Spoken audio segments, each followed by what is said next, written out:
I'm John, and my wife is Grace. We're both 34 years old. I'm not overweight, but I could shed a few pounds, and I've always considered myself reasonably good-looking. During my college days, I had a few girlfriends and had no trouble attracting women, but everything changed when I met my future wife in my freshman year. We exclusively dated until the question of marriage came up, and 7 months later, she became my wife. She had many admirers in college and always drew attention from guys. Her presence could instantly light up any room, radiating energy. People admired her playful personality. I believed we were the ideal couple because we loved spending time together. However, the challenge we faced was not having enough time for each other. I work as a systems analyst at a large IT company, and she is a registered nurse in the orthopedic department of a major hospital. My typical work week involves 9-hour days, 6 days a week, and sometimes I have to stay late when dealing with complex or time-sensitive issues. Due to our demanding work schedules, we can only spend time together on weekends.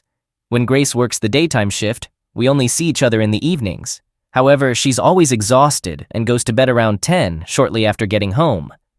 To make up for our lack of closeness during the week, we often talk about our fantasies.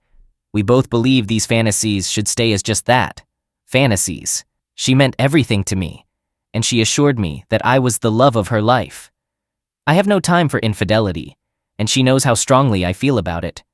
I simply wouldn't tolerate it. Grace works 4 days a week, each shift lasting 13 hours. She alternates between Monday and Thursday and changes shifts every 4 weeks. Shifts typically run from 7 to 8, either during the day or night. Additionally, there's a shift change period that takes about an hour.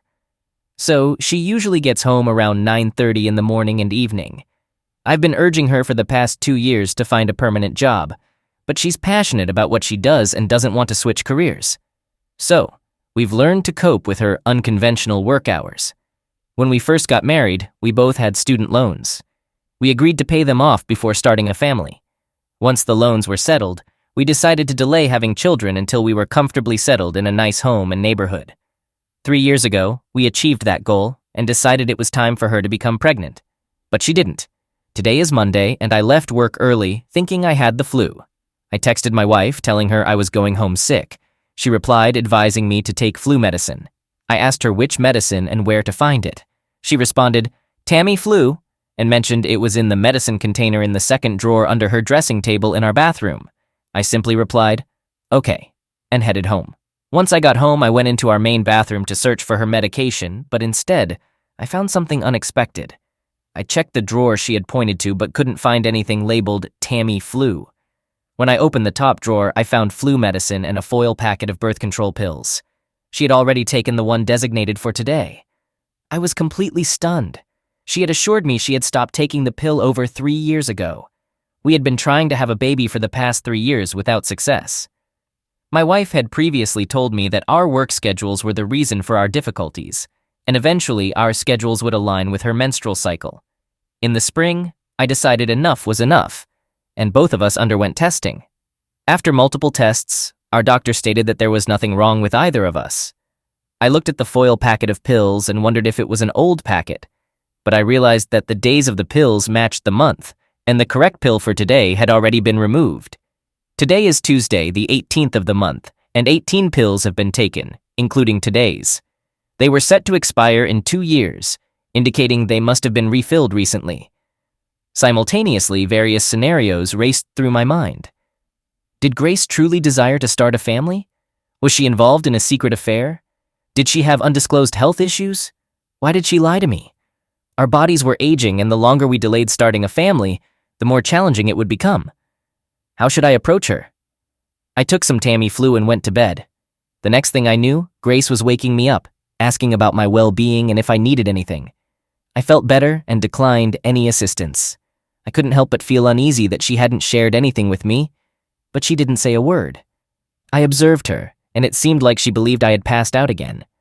She undressed to take a shower, and I noticed that some parts of her body were red.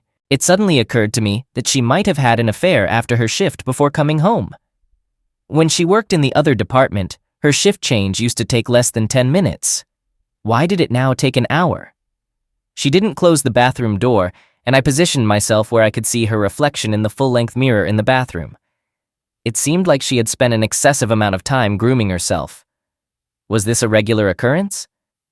I had no idea because I had never observed her like this before. She undressed in our bedroom, and her clothes were scattered where she had left them. I picked up her panties, and yes, they were still damp. I placed them back under her robe and returned to bed. However, I came to understand that there was a hidden side to her that I hadn't known about. I needed more details. She returned to the bedroom after her shower and climbed into bed beside me. This was an unusual time for me to be in bed. Strangely, she didn't attempt to hug or console me, and I remained on my side. By the time I woke up the next morning, she had already left. I phoned my boss and informed him that I was sick with the flu. I had some sick days saved up and needed some time off to figure things out. I reached out to one of my closest college friends who had become a lawyer for advice. I quickly learned that our state had no-fault divorce laws, and since we didn't have any children, we only needed to split our assets evenly. The most significant asset was our house, which had gained some equity that needed to be sold and the proceeds divided. My friend offered to represent me if I chose to file a lawsuit, assuring me it was a straightforward case.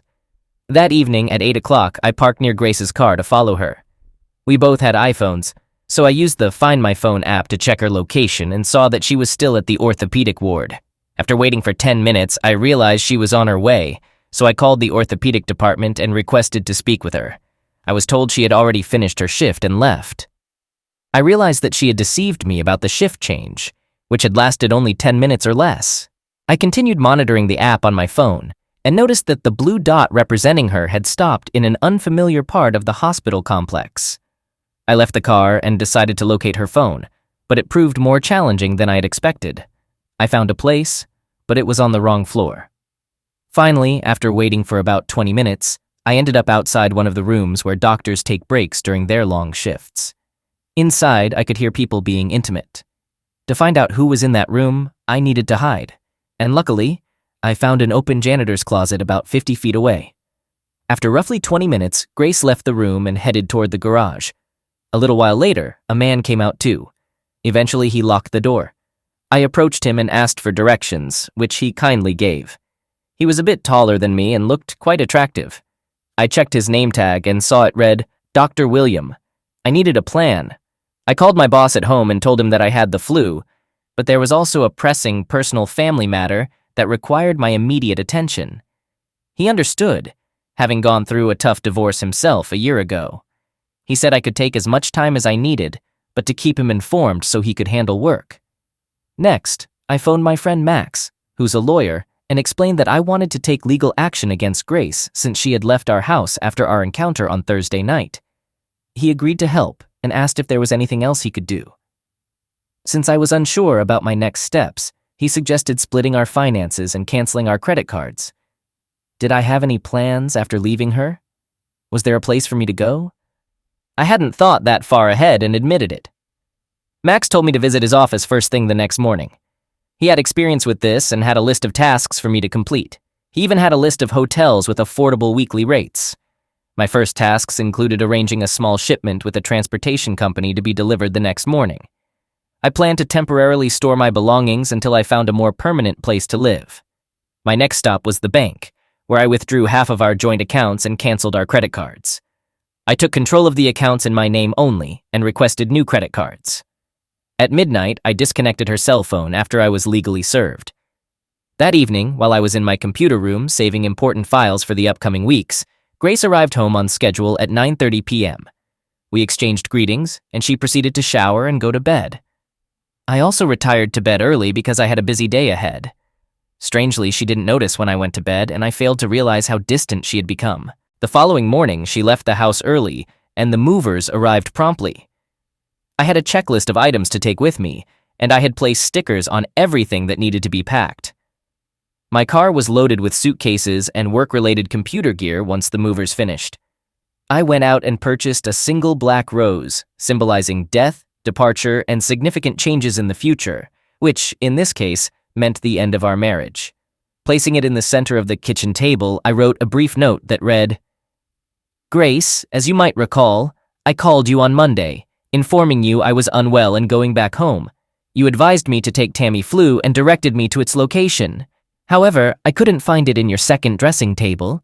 Instead, it was in the top drawer next to your birth control pills. Suddenly, several pieces of a significant puzzle fell into place. You weren't even trying to have a baby because you were having an affair with a doctor at work. It seems your relationship with Dr. William was more important than our marriage, and I've come to realize it's been going on since you were transferred to the orthopedics department. So many lies, how could you? I believed we had a strong marriage built on trust and love. Now my heart is shattered. I'm sure you knew that once I found out, our marriage would crumble. Well, guess what? In our no-fault state, I don't need evidence of your infidelity, which, by the way, would be quite easy to obtain. I divided our accounts and took my share from the house. Have you noticed that your cell phone and credit cards aren't working anymore? By the way, you should find a new place to live because in 60 days, I'll be putting the house on the market, and anything left inside will be donated to Goodwill. Now you're free to do as you please. I wonder, is he married with a family? You should know his wife will find out eventually. What will the hospital say? Remember when I said I wouldn't tolerate infidelity? Consider this a heads up for what might come next in your life. Not your husband anymore, John. I'm leaving my wedding ring here. It's no longer needed. So I left the note with the ring on the table and exited the house. I checked into a hotel with a weekly rate and waited. Grace was served with divorce papers by a deputy sheriff who did such work for Frank in his free time. She apparently had a meltdown and passed out. The doctor had to come out of his room in his underwear to help her. But an hour later, she called, furious and demanding to know why I had filed for divorce. I asked her why she'd even posed such a foolish question. I informed her that she'd been unfaithful to me for over 2 years, starting when she began seeing the orthopedist. She inquired about when I discovered her affair, and I explained that it was just last Monday when I stumbled upon her birth control pills while looking for Tamiflu. I heard her sigh on the phone. After that, it all became quite clear. I ended the phone call. It seemed she hadn't read my letter. I didn't get much sleep, but I decided to go to work the following day. I found myself buried under a massive workload that had piled up. With nowhere to go and no one to go home to, I started working 16 hours a day, 7 days a week. Max and I spoke frequently, and one day I inquired if the doctor was married, and, if so, whether there was a way to inform his wife. Max said he'd consider it. Grace was resisting the divorce. Although I hadn't seen or heard from her, her lawyer was in contact with Max. The hearing date was approaching, and I found myself in the same room as her, though she avoided making eye contact. I wore a suit with a black rose pinned to the lapel. The judge was unsympathetic and didn't favor divorce cases. Grace wanted us to undergo counseling, but Max questioned the point of it, considering her ongoing affair. I candidly informed the judge that I wouldn't participate in any court-mandated counseling. I didn't care if he threatened me with jail. In my view, my wife had been dishonest, unfaithful, and deceitful, and I had no desire to be near her. I conveyed to him that, in my opinion, I hadn't done anything wrong, and it was Grace who had broken our marriage vows, leading to the divorce. I suggested that she should be the one sent for counseling since she was the one who needed it. I was swiftly found guilty of contempt of court and fined, but I remained unfazed. I was furious, and Max had to escort me out of the courtroom before I said something that would land me in jail. He reminded me that it was just a hearing. I asked Max to check if Grace was avoiding the doctor. I intended to cause significant harm. Max hired a detective who set up a video camera in the doctor's break room and recorded their actions after work hours. Additionally, they caught her bad-mouthing me on an audio tape. Their encounters were explicit, making an X-rated movie seem mild. There was hardly any kissing or physical affection. They were purely physical partners. I inquired with Max about holding the hospital responsible now that we had video proof. He believed we couldn't use the video in court, but leaking it anonymously could tarnish the hospital's reputation and bring unwanted attention. He recommended waiting until after the divorce to send the video to the hospital administrators, the doctor's wife, our friends, and family. It was sound advice because if she got fired before the divorce was finalized, I might have to pay alimony, which I wanted to avoid. Finally, the divorce day arrived, and the judge granted it without any counseling attempts. He believed there was too much animosity, and our marriage was beyond repair. The next day, the video was leaked from an unrelated anonymous source, causing a major uproar. Grace called me and questioned why I did all of this. I reminded her that there was no proof I had leaked the video and thanked whoever did it. I also made it clear that I wouldn't tolerate infidelity, especially when it happened to my face and continued even after I filed for divorce. She had broken 2 marriages. I told her it could have been worse, and she agreed. The situation worsened when our family and friends reacted to the video the following day. Everyone supported my side, and nobody had kind words for her. Everyone had believed we had a perfect marriage. That was 3 years ago, and I haven't seen or heard from Grace since then. She's been acting evasive and heavily stressed. I remarried a second time to an amazing woman, and we now have a 1-year-old daughter. My new wife desires a large family and plans to be a full-time mother, which is exactly what I've always wanted. If you're wondering what happened to Grace and William, their lives took a difficult turn. Grace attempted to communicate with me for nearly a year, although I'm not entirely sure why she tried. I didn't give her an opportunity to reconcile. Both William and Grace were abruptly terminated from their jobs. William's wife initiated divorce proceedings. Grace could have managed, but then I shared the video with our friends and family, which was the final blow for her. This led her to contemplate starting anew. Had she not contested the divorce, she might not have lost her job. Despite not wanting a divorce, Grace sought counseling, but my strong opposition led her to lose the case in court. Her second mistake was continuing her relationship with William and engaging in a romantic affair with him. I made a wise decision by waiting until our divorce was officially finalized before releasing the video. If I had done it earlier and she had lost her job, I would have been obligated to pay alimony.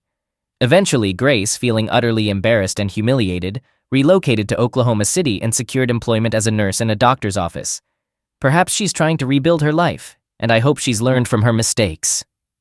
All right, that was a fun story. Now let's move on to another exciting one. Stay tuned and let's dive in. Story 2. Life felt like a dream. At least that's what I believed. I'm Leonardo, and I was married to Clara, the woman I thought was the love of my life. We had a cozy home, a dog, and everything seemed absolutely perfect. Our days were brimming with laughter, tenderness, and deep understanding. Our neighborhood was calm, mostly inhabited by families and a few elderly folks, including Grandpa on the corner. Grandpa Tomas was a kind and always helpful man. He acted like a grandfather to everyone in the neighborhood, sharing stories and always wearing a warm smile. Then one day I came home from work early, eager to surprise Clara with a romantic dinner. I was particularly excited that day, filled with plans for the evening. Our wedding anniversary was just around the corner, and I wanted to make it truly special. On my way home, I made a quick stop at the supermarket to pick up the ingredients for Clara's favorite meal. As I approached our house, I noticed something unusual. Grandpa Tomas was exiting our front door wearing a friendly smile. He bid farewell to Clara with a loving kiss on her cheek, and when he spotted me, he waved with a slightly guilty look on his face. "Hello, Leonardo," he exclaimed, a bit out of breath. "I just shared an old cake recipe with Clara. You know how much she enjoys cooking?" Clara had a smile on her face, but I detected a hint of uncertainty in her eyes, a hesitation I'd never witnessed before. "Yes, Grandpa Tomas paid me a quick visit," she added, sounding a tad uneasy. I nodded, trying to ignore the growing unease churning in my stomach. However, as I busied myself with dinner preparations, a peculiar detail caught my attention. A still warm cup of tea on the table and 2 chairs placed very close to each other, as though they had been engaged in a deep conversation. Doubt began to creep into my thoughts. What was Grandpa doing in my house? Why did Clara appear so jittery? I attempted to dismiss these thoughts, convincing myself it was merely my imagination.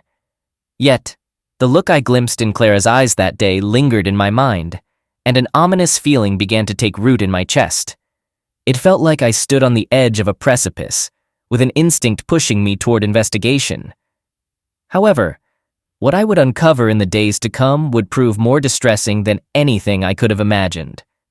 On the following week's Monday, as I walked home after a typical workday, a soft song played on the radio, though I could barely hear it.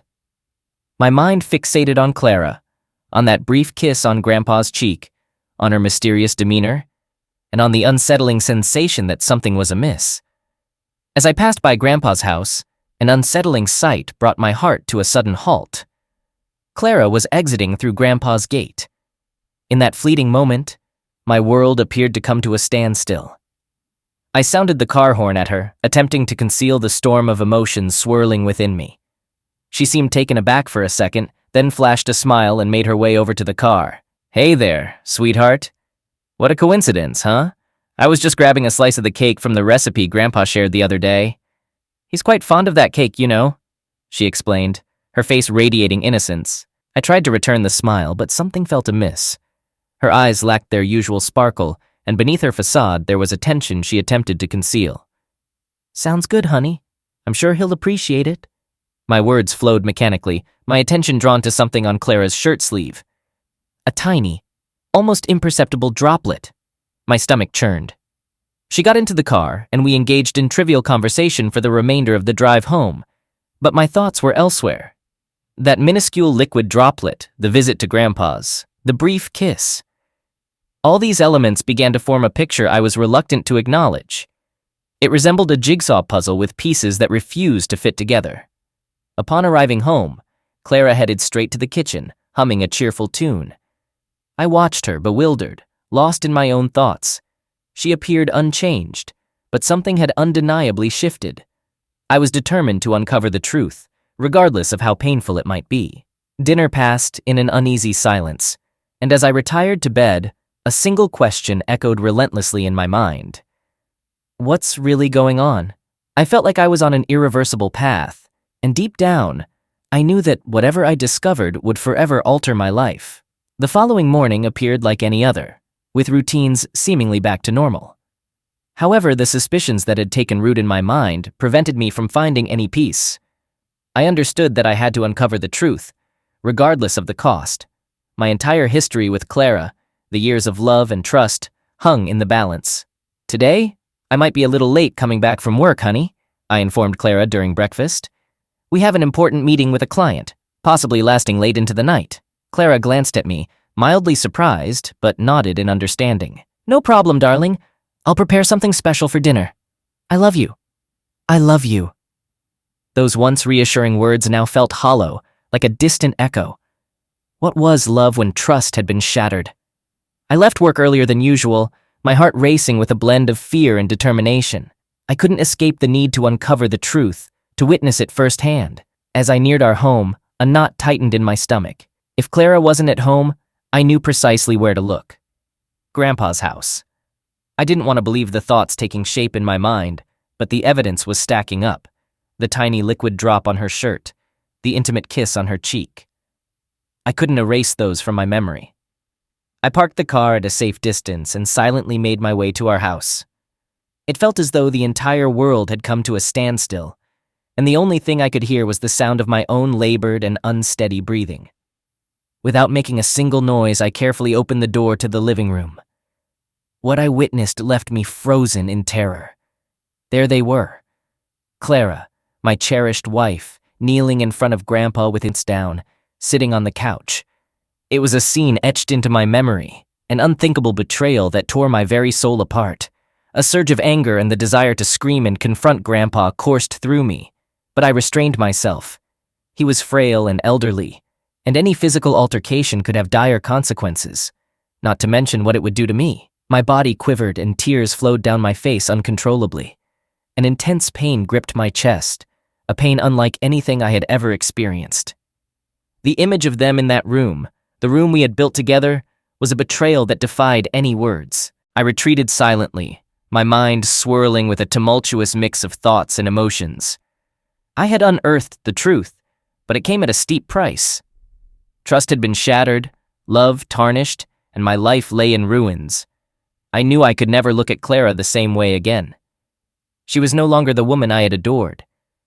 She had become a stranger, a betrayer who callously discarded our years together. The journey back to the car passed in a haze. I felt shattered, adrift, as if a fundamental part of me had been violently ripped away. The truth lay there, exposed and unfiltered, and I understood that everything would forever be different.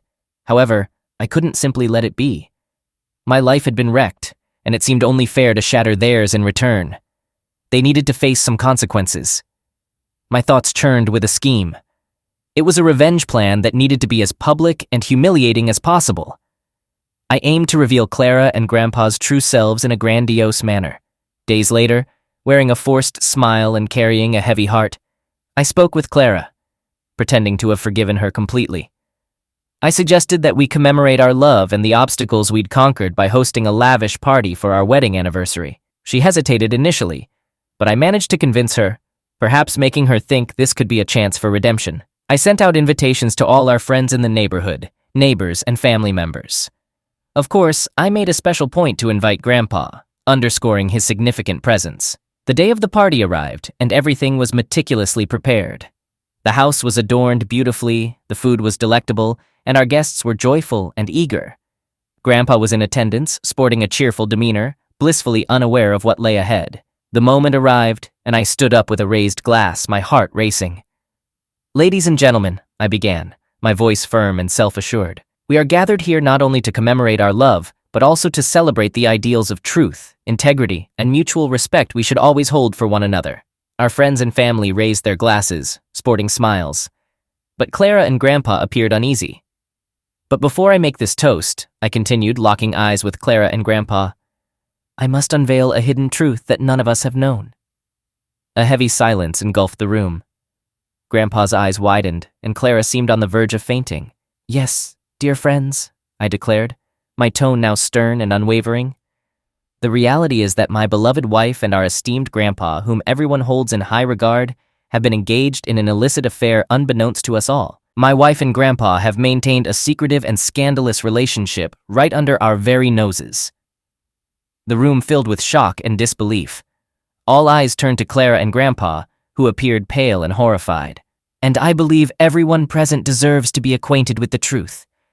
Grandpa and Clara are not the individuals you believed them to be," I pressed on, my voice resolute. "Because trust, respect, and integrity are the foundations we rely on, and they have been fractured." Grandpa attempted to speak, but his words were drowned in sobs.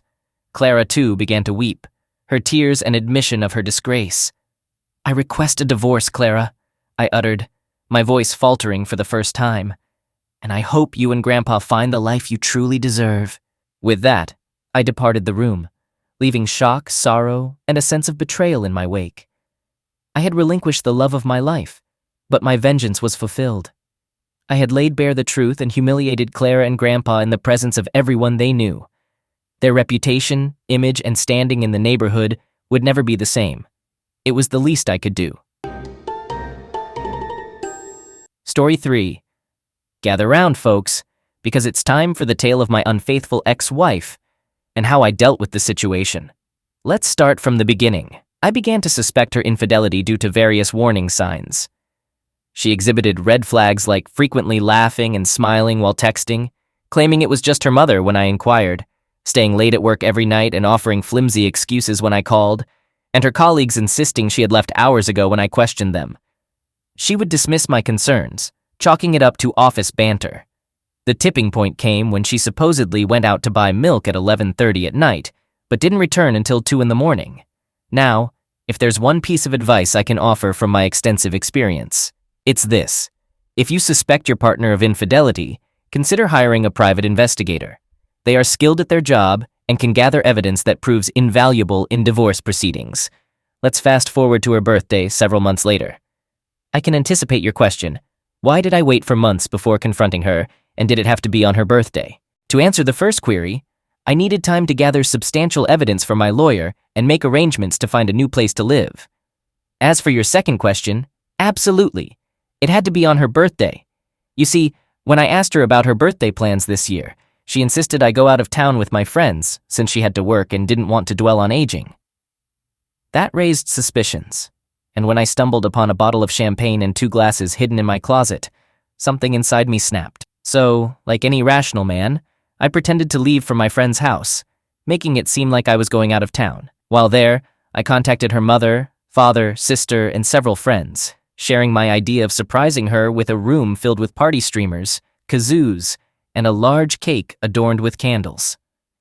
It sounded like a blast, right? Well, words might not capture the experience adequately, but I'll do my best for you. It was 8:30 in the morning, and I quietly gathered everyone just outside our apartment. We squeezed into the elevator, about 8 of us in total, with her mother carrying the cake, and I reminded everyone to maintain hushed tones. I inserted my key and unlocked the door. We crept inside and made our way down the hallway toward the bedroom, each clutching a kazoo, and Mom holding the cake, her face lit up with excitement. As I flung open the bedroom door and we all shouted, "Surprise!" it turned out the surprise was actually on us. I walked in on my wife in a shocking position with her lover, who had a wide-eyed look mid-thrust. My mother dropped the cake, my sister screamed, and my father began to shout. I pretended to be horrified, and her friends attempted to usher everyone out while yelling at her. My now ex-wife was sobbing and screaming, questioning how I could, while her lover desperately tried to put on his pants and hastily exit. Right afterward, her mom was preoccupied with cleaning the cake off the ground. My sister had to physically guide her out of our apartment to stop her from cleaning. Her dad initially tried chasing the guy, but eventually returned to check on everyone. He looked at me as if he wanted to say, "I'm so sorry," before taking her mom to the car. As for my lovely ex, she essentially blamed everyone in the room. She accused the parents of entering our apartment without telling her, blamed her sister for reasons I couldn't comprehend, and even pointed fingers at her friends for not disclosing the surprise. She didn't make an effort to explain herself to me. Instead, she resorted to name-calling and threw objects at me. It all felt incredibly surreal. I had expected that she would cling to me, trying to prevent my departure and apologizing profusely, similar to what one might see in movies. However, that expectation did not align with reality. I found the woman I had loved for 2 years screaming and hitting me, accusing me of ruining her relationship with another guy. It seemed she had stopped seeing me as her husband and more like a roommate. Strangely enough, it turned out to be one of the best birthday presents I've ever given in a twisted sort of way. Honestly, in the beginning, it was quite comical. I tried to mask my laughter by pretending to be choked up. After enduring so much betrayal, it felt like I finally had the upper hand and got the last laugh. Plus, thanks to the private investigator I hired, I had evidence that she used my money to fund her affair, hotel stays, dinners, and whatnot. So I did receive some compensation, although she still walked away with half of my life savings. But considering my financial situation back then and how I've progressed since, that amount is almost laughable now.